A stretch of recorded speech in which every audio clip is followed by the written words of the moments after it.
Hello, ഇന്ന് നമുക്കൊരു simple wall decker കണ്ടാലോ. വളരെ ഈസിയാണ്. നേരത്തെ പിൻട്രസ്റ്റിൽ കണ്ടിട്ടുണ്ടായിരുന്നു. അപ്പോൾ ഞാൻ അവിടുത്തെ കയ്യിലുള്ള സാധനങ്ങളൊക്കെ ഒന്ന് ട്രൈ ചെയ്ത് നോക്കാമെന്ന്. അതിന് വേണ്ടിയിട്ട് ഞാൻ ആദ്യം എടുത്തിരിക്കുന്ന കേക്ക് ബോർഡാണ്. കിട്ടുന്ന കേക്ക് ബോർഡെല്ലാം സൂക്ഷിച്ച് വയ്ക്കുക, എന്തെങ്കിലുമൊക്കെ ക്രാഫ്റ്റ് ചെയ്യാനായിട്ട് ആവശ്യം വരുമെന്ന് കരുതിയിട്ട്. അതായിട്ട് ആമസോണിൻ്റെ കവർ ഉണ്ടായിരുന്നു. അപ്പോൾ അത് ഇതുപോലെ ചുരുട്ടിയിട്ട് ഞാൻ ഒട്ടിച്ച് കൊടുക്കുന്നുണ്ട്, ഒരു ടെക്സ്ചേർഡ് എഫക്റ്റ് കിട്ടാൻ വേണ്ടിയിട്ടാണ്. അപ്പോൾ ഞാൻ ഒട്ടിച്ച് കൊടുക്കുന്ന ഡബിൾ ടേപ്പ് സ്റ്റിക്കർ വെച്ചിട്ടാണ്. കാരണം കേക്ക് ബോർഡിലെല്ലാം തന്നെ ഒരു പ്ലാസ്റ്റിക് കോട്ടിംഗ് ഉണ്ട്. അപ്പം ഫെവിക്കോൾ ഇട്ട് ഒട്ടിക്കുമ്പോൾ നിൽക്കണമെന്നില്ല. അതുകൊണ്ടാണ് ഞാൻ ഡബിൾ ടേപ്പ് സ്റ്റിക്കർ വെച്ചിട്ട് ഒട്ടിച്ച് കൊടുക്കുന്നത്.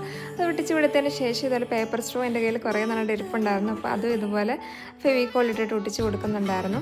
അപ്പോൾ കുറച്ചധികം സ്ട്രോ എൻ്റെ കയ്യിൽ കുറച്ച് ബാക്കി വന്നിട്ടുണ്ടായിരുന്നു. അപ്പോൾ ഞാനത് വൈറ്റ് ചാർട്ട് പേപ്പറിൽ ഒന്ന് ട്രൈ ചെയ്ത് നോക്കാമെന്ന് അതിലൊന്ന് ഞാൻ ഇതുപോലെ ഒട്ടിച്ച് കൊടുത്തു. ഡെക്കറേറ്റ് ചെയ്യാൻ എൻ്റെ കയ്യിൽ ഡ്രൈ ഫ്ലവേഴ്സ് ഒന്നും കാര്യമായിട്ടില്ലായിരുന്നു. അപ്പോൾ പറമ്പിലിറങ്ങി കുറച്ച് പുല്ലൊക്കെ പറിച്ചുകൊണ്ട് വന്നു.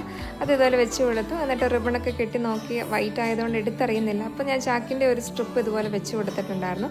നിങ്ങൾക്ക് ഇഷ്ടപ്പെട്ടെങ്കിൽ കമൻസിൽ പറയുക. Okay, by.